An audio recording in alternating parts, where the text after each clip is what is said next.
Hello everyone, I'm Amrita Daga, career counselor from Pune, and today we have with us Mr. Amit Chaudhary.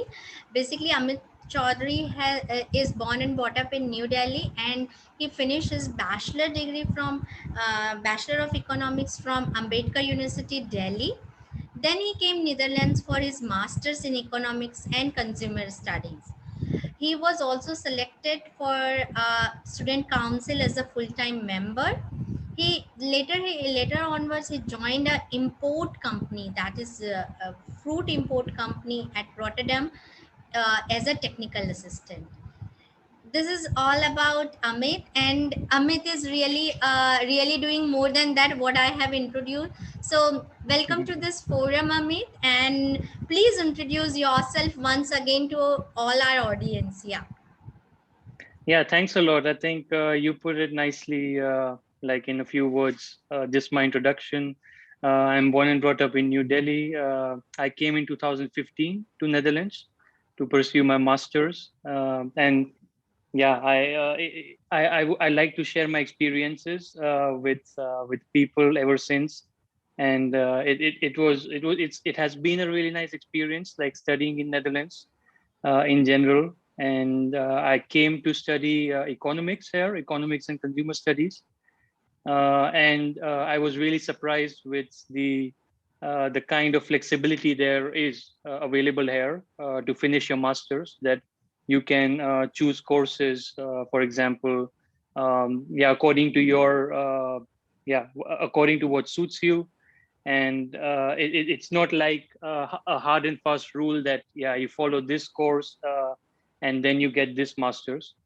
But in general, like how you introduced me, and I think it's pretty appropriate for this moment. And we can go ahead then with the list of questions Yeah. that we have that Yeah. can help students. Like, I'm really happy to be here. Yeah, thank you so Yeah. much. And you said really rightly what is required, the flexibility that is not there in India. So that is a one point you highlighted in your just a starting sentence. That's really great. Mhm. I must say. So tell us, what are the top three reasons to choose Netherlands as a study? Because you are from DU, Mhm. Ambedkar University, and that is one of Yeah. the great university, I can say. It's a central Yeah. university, as I know. Yeah. Yeah. So tell us Yeah, why. it was pretty a new university at the point I started, but let us keep more focused on Netherlands as of now. But the differences that I got to know, well, you asked me about the three reasons, the top three. Well, there are many reasons to study in Netherlands, but the best that comes to my mind, the top three, is that there's a wide variety of English taught programs here, which is unique to a country, say, which is not English speaking. So a lot of students from India, they go to UK or US, Australia, New Zealand, all English speaking countries to study. But I was really surprised how good the Dutch people are in English, and how easy it is to follow courses, but just to live here in the Dutch society, uh, just through English. Like, a lot of people come here, they live here 5, 10 years, and if they are living in big cities like Amsterdam, Rotterdam, they don't have to learn Dutch even. It is so international there, and everyone is speaking English. And Dutch people in general, they are really welcoming, and English. They find it really easy to communicate in English, and there have been several studies that even show that, like, they speak the English language better than any other country who speaks it as a second language. So Netherlands has always been on top of that. So that's first the first thing. The second, of course, goes to me. The second reason that comes to my mind is the quality of the universities which I have in Netherlands. Because if anyone looks at different rankings, say Times ranking, or there are many rankings available on the internet, then you will for surely see a few Dutch universities in the top 100 in the world, and they are ranked according to research mainly. So in terms of research universities, Netherlands like has one of the best universities in the world. I studied myself in one of them, in Wageningen University. That is more, it's more inclined to food and agriculture. But what comes to more my mind is also University of Groningen, for example, Delft, Eindhoven. These three are also technical universities, and there you can follow courses in engineering, for example. And there's also the Management University in Rotterdam. It's one of the best management colleges around the world as well. So that was a second reason, because of course my motive to come here was to study. And yeah, if you can yeah, just find out that the universities are somewhere in the top 100, then it's always a calm or comforting feeling to pursue your higher studies. Yeah. Thirdly, actually, the third point is also a bit linked to the first point, but it's still different. Is the international environment and the focus on student activities. And this, now I'm talking more about the university. Like first, I said the wide range of people who speak English, and how easy it is to just come here and make friends, for example, at university or outside, if you're willing to just go out and meet new people. But the international environment I really benefited from. Like I remember the first year I came here, I already met people from more than 50 countries, thanks to the annual introduction days, the first introduction days. Unfortunately, in times of COVID, they had to cancel it this year, I think, but they will resume it again. But it's a really nice opportunity to widen your horizon, because if you are from India, of course, yeah, we are a big country with so many cultures and languages. Still, it is different to very different than Europe. It's like worlds apart. And especially when you go to a university which has so many international students. My university had more than 180 nationalities. There, you meet people. I met people from Malawi, for example, from South Africa, from Latin America. A lot of friends from Mexico I had. So you also get to develop yourself just as a human, just see how different cultures are, and how things work in their country in terms of studies, for example. So yeah, that's also one of the most important. Like that's why I saved it for the last, the international environment and the focus on student activities in general. So Yeah. actually, Amit, you answer a lot of questions which I had. I supposed to ask. Means the English Okay. language, that's really good, because learning a new language is really a little challenging sometimes for technical person. Right. Yeah. So that is a Yeah. means it's a one of the biggest worry when we talk about, when we tell any student to go abroad to a non-English speaking country. So that's really a Right. brilliant point you raise. And second thing, the quality of education, really it's a Mm. very important. Means in India, the cutoff, the exam has a lot of pressure. And because we Hmm. are really I can say, we don't have that much resources. We have a lot of good students but not resources. So people don't get those kind of exposure which definitely Netherlands has Right. provides you. Yeah, Yeah. that's really great. And third point, the international exposure, you will meet with a lot of people and you will learn a lot of different culture. It will definitely change your thinking and thought process. It will Hmm. broaden your mind. So really brilliant that. Right. So how much Dutch is required? What do you think? Means if someone wants to study, then he wants to work in Hmm. Netherlands, so what would you Yeah. suggest to students who are Yeah. in a undergrads or in a school days, so they should learn little Hmm. Dutch if they are planning for Hmm. Netherlands? What's your, Yeah. yeah? Yeah, that always helps. I think I didn't tell this, but I'm now married to a Dutch woman itself. Like I met her here during my study, and yeah, we just got married this year. So I speak Dutch quite fluently. I make some grammar mistakes, but I'm not ashamed of speaking it. I still have that in English. Like my English is not fluent, but I just speak it, and I try to improve every day. So yeah, going to any country, like language, of course, is the biggest barrier there is, especially if it's not a native or English speaking country.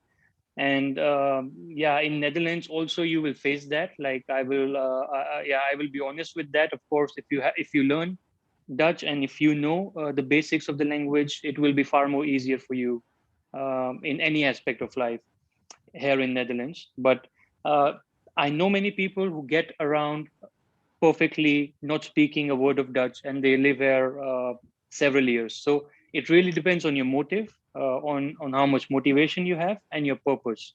So if you want to just study here, for example, and you want to take the knowledge back to India, maybe you want to work in a top Indian company or a MNC that is based in India, who respects your higher education abroad, or if you want to start a company or something in India. In any case, like if you want to stay here for a short time, you have to see for yourself, is it worth spending the time and energy to learn the language? Then you have some more other things on top of your priority list. In that case, maybe if you just know a little bit of the basics of the language, just a little bit, hi, hello, or how are you, and things to ask maybe at the supermarket, because 95% people here speak Dutch, but there's still like 5% who don't, and you can get into problems. But Netherlands is very different than France, for example. I know people who went to study in France, and there you cannot pass a postgraduate degree without knowing a basic level of French language. And there you'll always have problems, like in supermarkets or anywhere you go making friends. In Netherlands, it's not the case. So it depends a lot on the motive what you have. If you want to study here and you want to work here, you want to settle down here, then for sure you should invest all your energy into learning the language as soon as possible, because it's the best way to just getting integrated into the culture. True. So Yeah, I can't deny that if you are living in a country, so speak the language. At least the basic A1 level yeah. of you must know. Yeah, definitely. So what are the typical intakes? Means is it a summer intake or winter intake? What is the typical intake in a Netherlands for students? Yeah. Mostly students, international students who I knew. Well, like let me put it that way. There are two moments. There are two moments where people can follow a study, and it's usually in February and September. So there's a February intake and there's a September intake. Most of the students they start in September. Also, most of the international students I knew they started in September, and the admission procedure for that starts, or maybe the close cutoff date is 3 to 4 months before that. So for September intake, it will be say June or July. Most universities in Netherlands follow the same procedure. The days may vary. For Wageningen University, where I studied, it was 15th of July at that point. I did my application way before that. And there's the February intake. The same rules apply to that as well, between 3 and 4 months before. So October, November, if you apply, it would be the best. And the best thing to do when you are applying is to contact the university directly. So I was doing my research. I went on the internet. I wanted experience abroad, and I had the support of my parents, thankfully, in that as well. And I came across the website of Wageningen University, and I came through that like through just the article on the internet. And every website of the university is really clear on admission process, on the requirements. All the details are mentioned there in English and in Dutch. So it should not be an issue. So that's basically Brilliant. it. Yeah, it's brilliant. Yeah, So majorly two intakes. One is February and another is yeah. September. And what September. you Yeah, said is rightly. If you are planning to study abroad, you have to plan a year ahead, minimum 6 to 8 months. This is what we suggest a student. Give yourself yeah, time. take a time, take a sufficient time to prepare with your SOP, LOR, and Yeah. whatever documents you required for admission. So it's really good Hmm. you start early. So make your that is a important thing we need to keep it. Yeah. You said, Amit, we need to apply each and every university, whatever we want to choose, or we have Hmm. chosen those universities. Tell us, is there any centralized process like we have for US or Hmm. UK or even Germany? Similar kind of Hmm. thing, does it there Yeah. for Netherlands also? Well, I'm not really familiar with the processes in other countries. I didn't really go into deep into that research. But for Netherlands, I know, as I already repeated, the best is to go on the website of the university. There is a centralized process, but it's mostly for Dutch students. It's a link called Study Link. That's the name, Study Link. And on that, basically, if you are Dutch, you can that's the platform where you can choose different studies or compare universities, and also apply for financing and stuff, for example. I don't have a lot of knowledge in that area because I had an account, because if you are a student in Netherlands, you are obliged to have an account on StudyLink, but you would not really need it for like a lot. Yeah, The yeah that's the not a. yeah So it's This not is, that centralized. Yeah. yeah. So, and you are saying it's Yeah. very pretty much simple. Everything is given in English. You can read and you can follow the Yeah. process. So it's not difficult even. Yeah. So that's Right. really great. Another question Yeah. which I have is, what is the typical weightage universities gives, like Hmm. entrance test?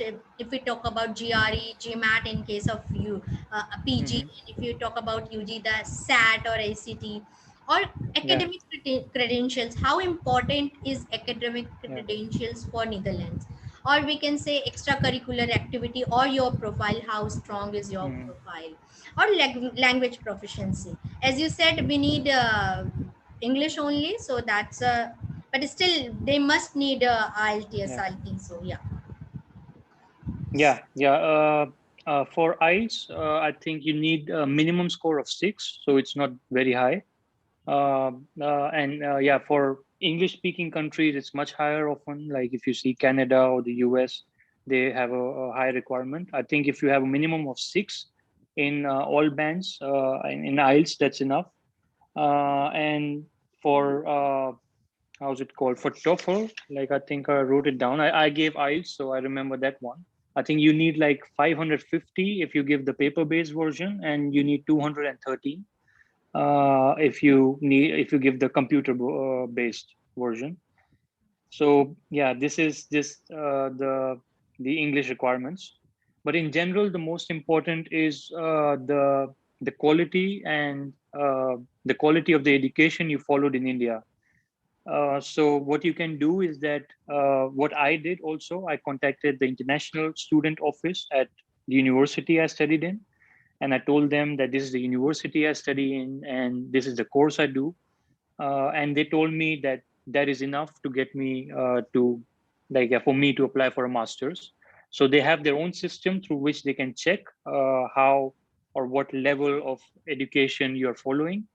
And in that, it is important though that you have, say, a CGPA score of more than 7.5. That you have that, then it makes it much easier. I'm not sure about cases where, yeah, your CGPA is less than 7 and they denied you admission. But for sure, it's possible that if they find out that your program is maybe not up to the standard of the bachelor level in their country, then they will ask you to do a pre-masters, for example. So for 6 months, they will ask you to follow some easier courses to get into the rhythm to follow a real masters, which will of course increase the cost because you then follow a 2.5 year study and not a 2 year study. Or sometimes the masters is just 1 year in many universities. My masters was 2 years. I had courses in the first year. In the second year, I had my internship for 6 months and I had my thesis for 6 months. But with the pre-masters, that stretches to 2.5 years. And depending on, like, yeah, if you finish your courses on time, you deliver your thesis on time, internship report, you can finish on time, but some people take a little bit longer. It can go up to 3 years. But again, you have to be considerate about the cost of the course. So the diploma is that you have is the most important, and the best way to check if it is enough for you to apply is that you ask question to the international office of the university you want to apply to, that this is the course I'm doing in India, and can I apply to this master based on my course, and I expect to have 7 or 7.5 CGPA or something, or just ask them what is the entry requirement, like how much do I need to have cumulative in my bachelor's. So that's they usually they don't reject an application as such until they have like a valid reason to do that. And the valid reason would be if they find out somehow that you are not fully qualified to that you'll have problems following the course because your level is not matching up. That will mean that you would have a negative decision, but I don't know many people who have that. It's really a Yeah. great talk with you, Amit, because a lot of Yeah. assurance we are getting. See, means whatever you have mentioned, CGPA 7. A lot of people in India, if you means mostly people have that CGPA means 7. Yeah. Usually, we are able to Yeah. manage because we are academically very strong. Means we Right. do a lot of Yeah. where we fail is the Hmm. extracurricular. When it comes to extracurricular, there we really need. Yeah. And another thing what you mentioned is the pre masters program, so that is also Hmm. really great because sometimes we are Hmm. not inclined to do that program, so it's good we can Yeah. do that bridge program, we can say, right? So that's Right. really informative, I Yeah. must say. Yeah. So Yeah. I missed actually the extracurricular part. Well, because my application was accepted, but however, I also did like I was part of the student council in my university. I did 1 year of full time student council work where we were working on in a team of 12 international students and mix of Dutch and international, trying to improve situation or just address the problems of students towards the executive board of the university, and that is kind of a full-time job. So 12 students are elected, like there's elections held in the just like student politics in India. But yeah, we just work on student issues, and it's a full-time job kind of. They also pay you to do that.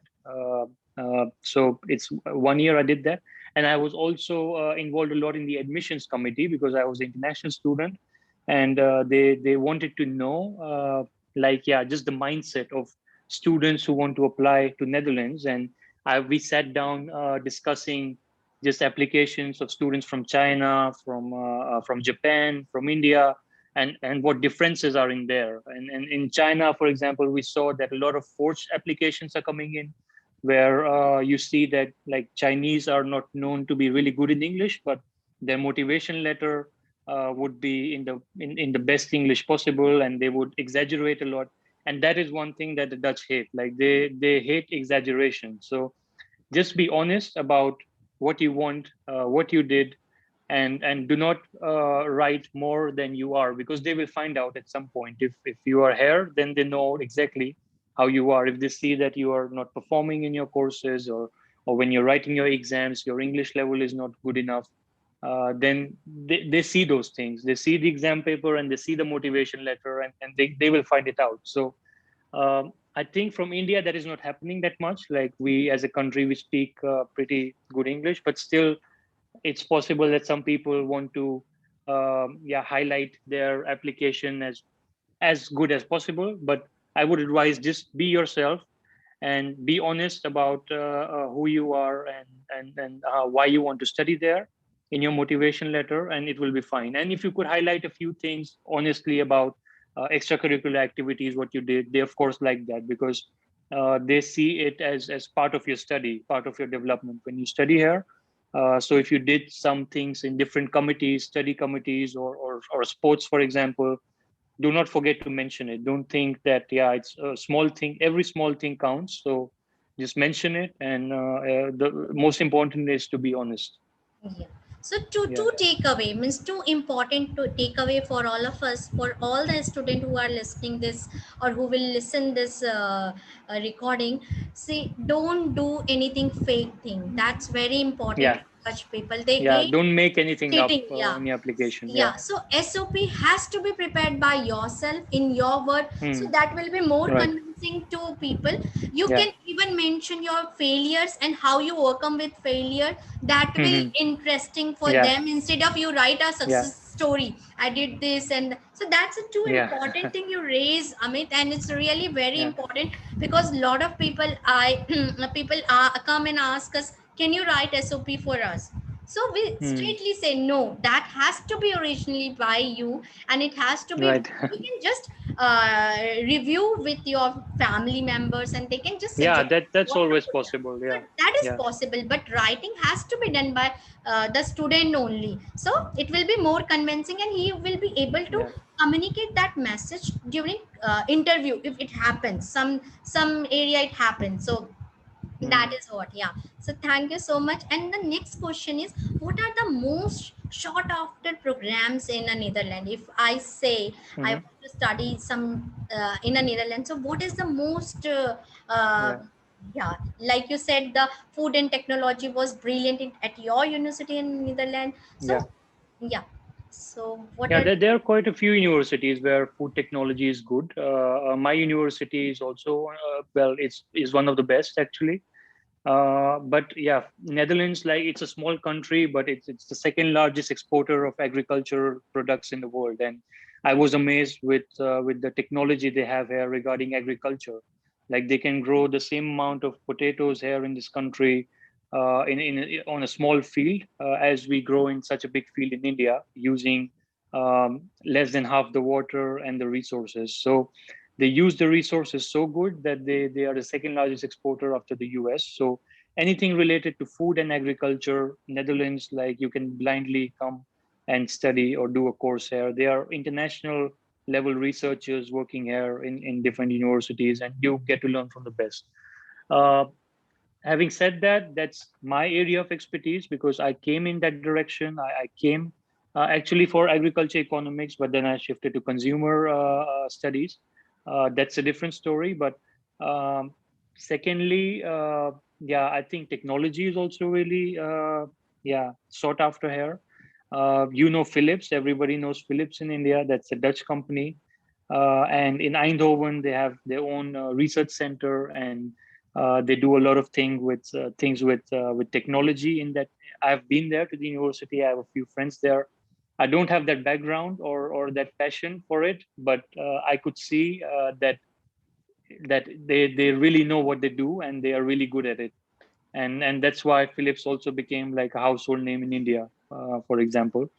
So University of Eindhoven for any technology studies is really nice. Then you have management, that is Erasmus University, Rotterdam is really famous for management studies.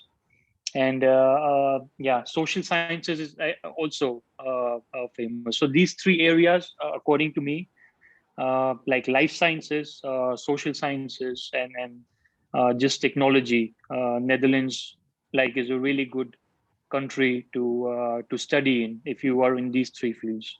yeah. So basically, a lot of Indians are into technology, are into Yeah, management, and now a couple of students came to me for a. They want to learn about the food technology, and even the yeah. they also wants to know the cunologist, the chef training if Mhm. someone Okay. provides. So yeah, this these are the really new programs Indians are interested in now. Yeah.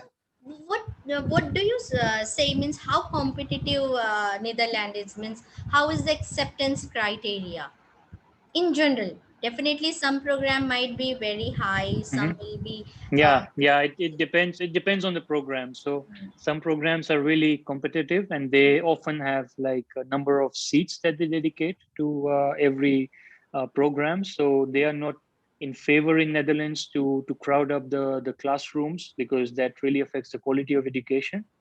So they already decide, and they have an executive board, and they write a 3-year plan or 5-year plan, or yeah, just something. to determine how best we can keep up the quality of education. So there are often number of seats allocated. They don't do it per country in general, but they want a good mix of Dutch and international students, and their focus is on the international classroom to try to develop that, to have a good mix between different cultures, because that makes people learn in the best way possible. Yeah, so that's the way.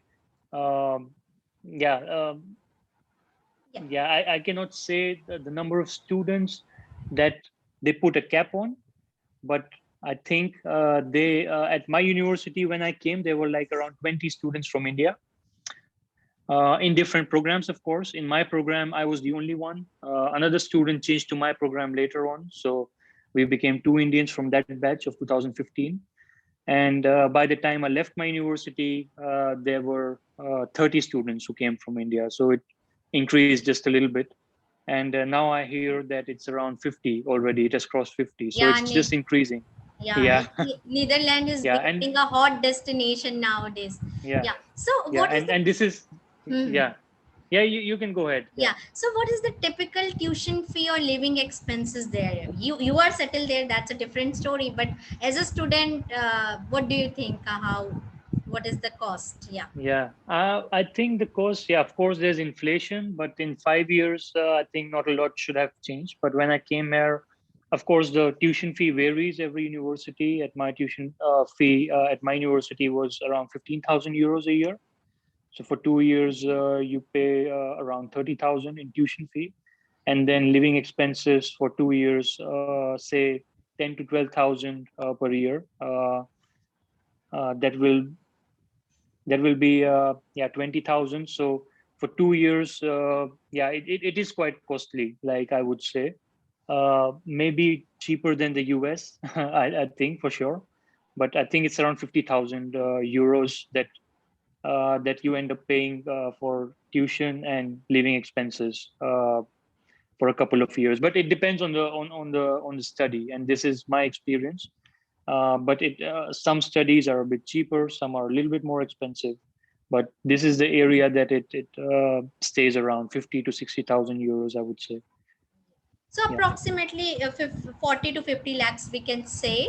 If yeah, yeah, yeah. For two so years, yeah, yeah, so for full masters. But there are a lot of universities offer 1 year masters, and then you can half that when yeah, it's 20 to 25 lakh. Yeah, yeah, true, true. So, what are the post-study work permit and how is the part-time work there in Netherlands? yeah. Yeah. So, Oh, I think I have to take a little break. I thought I will get through without charging my phone, but I need to get a charger really quickly. yeah, yeah, Is sure, that sure, fine? Yeah, yeah, yeah. So, the same yeah. question. Yeah, post-study work permit and part-time work. Yeah. So how it works regarding the work permit is that when you come here, of course, you're on a student visa, and there are restrictions on your employment. Uh, so you have like a student visa when you first come to Netherlands, and that will be valid for the duration of your study here. So say it will be valid for 2 years. You have to extend it every year. So you have to extend it one more time, and then you'll have 2 years student visa, and then you are not allowed to work in general, but you can do some part-time work. uh, I also did that at um, uh, how's it called, we call it a horeca, I don't know the Dutch word, the restaurant, like just a restaurant.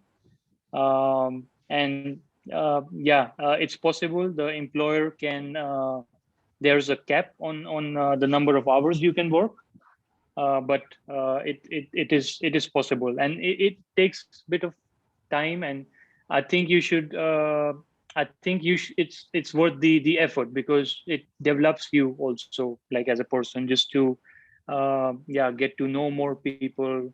Or of course, apart from the financial need, I think it's also good for you to do that.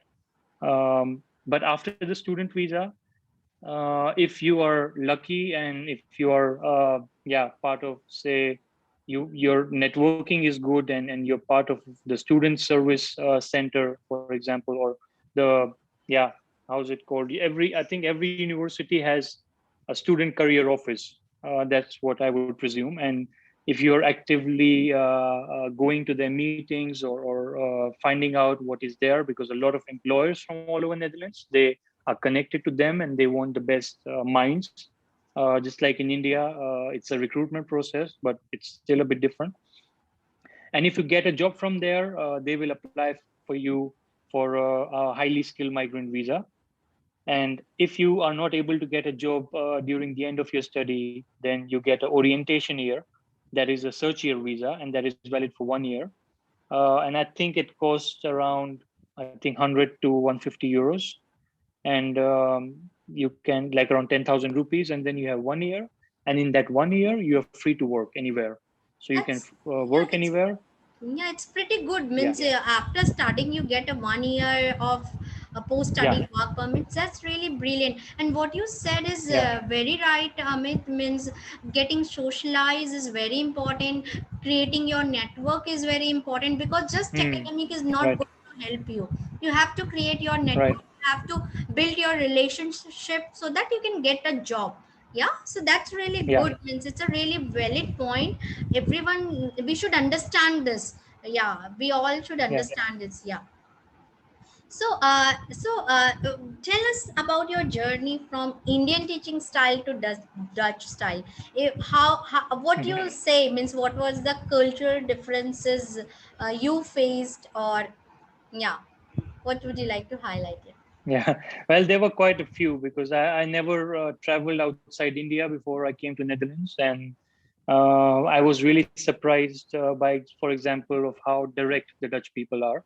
So if you are, yeah, if you're being rude, or yeah, it's common to be rude in a way that you speak the truth. Like, you don't beat around the bush, but you say exactly what is wrong and what you find in someone. So if someone is being annoying, or if someone is not contributing in a group project, then you say to them, hey, you are not doing good. You have to step up your level, and you have to do this to improve. So they will say directly to your face, which I didn't have it in India. And I was really surprised by how direct they were in things. But that really challenged me to also be a better version of myself. And yeah, in terms of study, like, the first few courses were quite difficult for me, because they were talking about the European policies of the European Union, and the agriculture policies, for example, that I was not familiar with. I studied economics in India, but it was really based on the Indian economy and America, of course, because the books we had were based on the American economy. But European policies I didn't know a lot about. So you should research, that's maybe a different point, before what you're getting into and what kind of courses you want to do.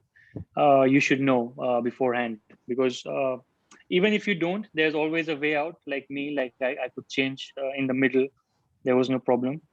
But yeah, the first culture shock actually came to me in the exam, where, like, yeah, I think I failed the first few exams, and I didn't have any credits in the first few months, and I didn't know what I was doing wrong, because I studied pretty good. And I wrote down things what were in the textbook that I studied, just like that. And before, a professor told me that the reason that, yeah, you're not being able to perform is that you are writing the exam from your Indian mindset. So that you learn that, yeah, this is A, this is B, and you write it exactly that way in the exam. In Netherlands, what they want to test generally is the application of what you studied. So what you studied is fine, and there are many exams where there's an open book test even. But an open book test doesn't mean that you write down exactly what is in the textbook. They want to see if you can use that method and you can solve a problem that is given to you.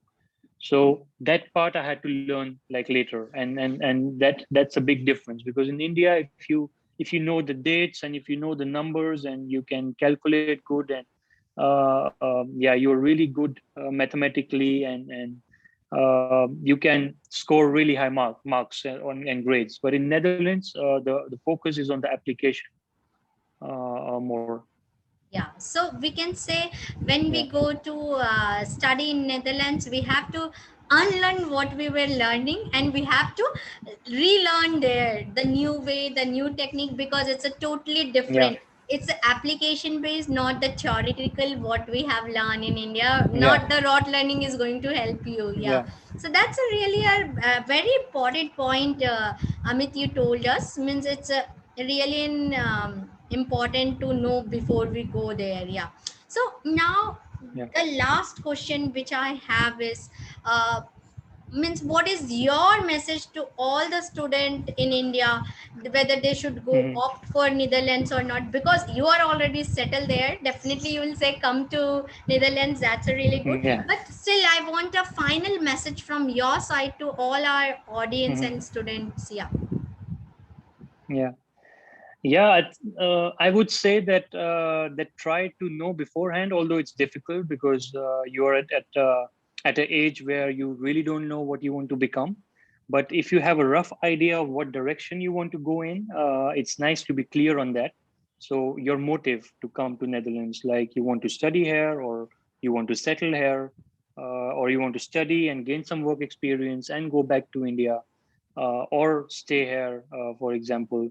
You need to be you didn't don't need to know the answer, but if you have a little just some picture about what you want, that would be really handy, because then accordingly you can plan your stay, or focus on activities that contribute to reaching to that point. And yeah, secondly, like I would say, like, because I think a lot of people from who I know, they want to come here, they want to work here and settle down, also know that it comes with its own like positives and negatives. So they are both, like, you will lose out on some things from India if you plan to just stay here forever, or if you want to go back to India, like you it links to the second point. You need to know for yourself what will work for you, and some things you will figure out here, because there are pros and cons of both. Like, uh, yeah, just a few examples. In India, like, it's a more social environment, and in Netherlands there's more focus on individual responsibility, and there's more focus on individuality.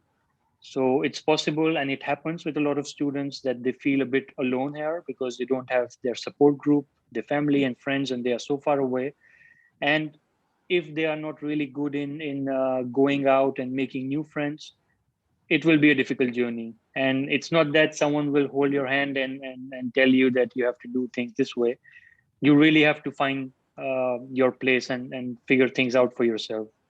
So just know what works for you, what your personality is, and does it fit to your plans, and then everything will be all right. What you said is really right, Amit. Before we do anything, we should know what we really want. Means, do we Yeah. want, will be we, ultimately the important is whether you will be happy or not. If you are happy in Hmm. that way. And second thing, I want to say, means you create your own space. Wherever you go, if you are capable, if you are ready to change, if you are ready to adopt, if you are ready to learn, definitely you will be able to fit in a place. And if you are Yeah. little conservative, if you want to do Yeah. things in your own way, it will be really difficult. Yeah.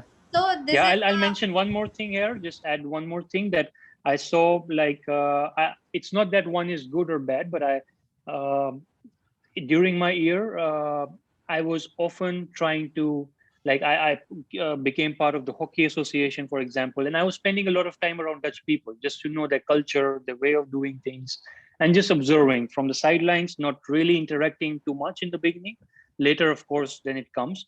Then you pick the language, the culture, everything comes when you observe. Just observe how it goes and try to put yourself in difficult situations. But there were also students who especially Asian students, that is, like China, India, South Korea, Japan. They would be in their own groups. Also, people from Indonesia. And I would often, like, when I was in the student council, I would tell them, yeah, if this is what you wanted, then you shouldn't have come to Netherlands, because now you create a mini India in Netherlands, and that is not the goal. Like, you came to become a better version of yourselves. Of course, if you don't care about the culture here and the people, and if you want to just study and go back, then it's fine, that's your choice. But if you want to, yeah, I think it's a golden opportunity that people get to come here, because I think, yeah, we are all really lucky who want to go to study to Netherlands. A lot of people in India don't have the means to even go to school. And yeah, I'm really thankful that my parents could support me to come here. And it's my responsibility to make the best out of it and to share that knowledge with other people. And that's also the reason I yeah, agree directly to a call with you, Yeah. to share that experience and knowledge. Yeah, Yeah, really means I really appreciate what you said, Amit. Lastly, don't restrict to yourself. Don't yeah, come out of your shell. There are a lot yeah, of things you will learn. It's a beautiful culture you will learn, beautiful people you will meet, lot of things you will learn. You will be really a better version of yourself. What you said is really right, Amit, and I really yeah, appreciate your time and effort, and you take out time for us. I really appreciate to you, and would like to wish you good luck for your YouTube, and what you're doing with your cooking and the yeah. vegan style food cooking, Yeah, because now it's thanks. coming in Yeah, India also. The vegan cooking is yeah, becoming. the plant-based vegan Yeah, movement the, is yeah. growing all So around the world. yeah, Yeah, yeah. So all the best with yeah, that, and congratulations for getting married recently, and all the yeah, wishes thanks a lot. from India to you. And thank you so much Thanks. once again for Yeah, this your time, Amit. Yeah, it was a really a yeah, great pleasure to talking to no you. problem. Yeah, Yeah, let me thank you. know if there are any more questions, or if any student want to interact, maybe one-on-one, or something. I'm open to always share experience and help out. Definitely, Amit. Definitely. That's Yeah, a. Thank you so much for that. Means really that will be really helpful for our student. They will connect with you